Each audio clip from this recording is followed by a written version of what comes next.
കുടുംബത്തിലുള്ളവരൊക്കെ ഗൾഫിൽ പോയി പൈസക്കാരെ കഥയൊക്കെ ഇങ്ങനെ ഇടയ്ക്കിടയ്ക്ക് ഉമ്മ പറയുന്നുണ്ടായിരിക്കണം. ചെറുപ്പം തൊട്ടേ എൻ്റെ മനസ്സിൽ ഗൾഫിൽ പോകണം, പൈസ ഉണ്ടാക്കണം, വലിയ ലെവലാവണം എന്നൊക്കെ.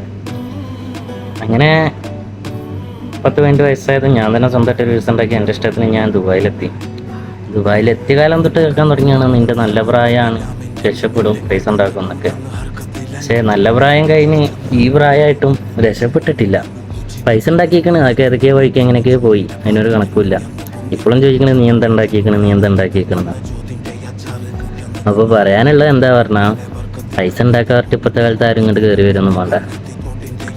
നാട്ടിലാകുമ്പോൾ കല്യാണം, കളിയാട്ടം, ലീവ്, കറങ്ങൽ എന്നൊക്കെ ആയിട്ട് പൈസ ഇങ്ങനെ പോയിക്കൊണ്ടേയിരിക്കും. ഇവിടെ ആകുമ്പോൾ അതൊന്നും ഉണ്ടാവില്ല.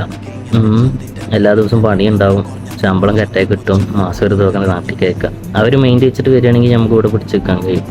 അല്ലാതെ പണ്ട് വന്നവർ ഇവിടെ കിടന്ന് കഷ്ടപ്പെട്ട് പൈസ ഉണ്ടാക്കിയ പോലെ ഇപ്പോഴത്തെ കാലത്ത് നടക്കില്ല.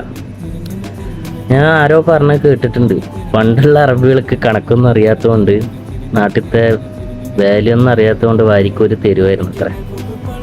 അതുകൊണ്ടാണ് പണ്ടുള്ളവർ രക്ഷപ്പെട്ടത്. എന്തോ നമുക്കറിയില്ല. പക്ഷേ ഇപ്പോഴുള്ളവർക്ക് നല്ല ബുദ്ധിയാണ്. സോഷ്യൽ മീഡിയയിൽ ഗൂഗിളിലൊക്കെ ജസ്റ്റ് സെർച്ച് ചെയ്താൽ ഇന്ത്യൻ മണി വാല്യൂ എന്തൊക്കെയാണ്, പിന്നെ ബാങ്ക് എക്സ്ചേഞ്ചും അങ്ങനെ ഇങ്ങനെയൊക്കെ പല കാര്യങ്ങളായിട്ട് പല ഇതുണ്ടല്ലോ, സെറ്റപ്പ് ഉണ്ടല്ലോ ഇപ്പോഴത്തെ. അതുകൊണ്ട് തന്നെ നാട്ടിലത്തെ കറക്റ്റ് കണക്ക് വെച്ചിട്ടാണ് ഇപ്പോൾ എല്ലാവർക്കും ശമ്പളം കിട്ടണൊക്കെ. നാട്ടിൽ ഒരു മാസം കഷ്ടപ്പെട്ട് 1000 രൂപ കിട്ടുമെങ്കിൽ ഇവിടെ 1000 തന്നെയാണ് കിട്ടുന്നത്. പക്ഷെ ഇവിടുത്തെ വാല്യൂ നോക്കിയിട്ടായിരിക്കും. അപ്പോൾ കുട്ടികളെ പഠിപ്പിച്ച് ഗൾഫിലേക്ക് പറഞ്ഞേക്കാന്നൊക്കെ പ്ലാൻ ഉണ്ടെങ്കിൽ നിങ്ങൾ ആലോചിച്ചോളി. ഒക്കെ കണക്ക് തന്നെയാണ്. പിന്നെ ഗൾഫ് രാജ്യത്തൊക്കെ പറ്റും എങ്ങനെ ഈ പഠിപ്പ്, പിന്നെ പോലെ നല്ല ജോബൊക്കെ ഉള്ളവർക്ക്, വിദ്യാഭ്യാസമുള്ളവർക്കൊക്കെ പറ്റും. അല്ല ഈ ചെറിയ ചെറിയ പണിക്കൊക്കെ വരുന്ന ആൾക്കാരില്ല, കോഫി ഷോപ്പ്, പിന്നെ ലേബർ, അങ്ങനത്തൊക്കെ പണിക്ക് വരുന്നവർക്ക് കുറച്ച് ബുദ്ധിമുട്ടാണ്. എന്നാലും കിട്ടും പറഞ്ഞാൽ കിട്ടില്ല എന്നും പറയില്ല.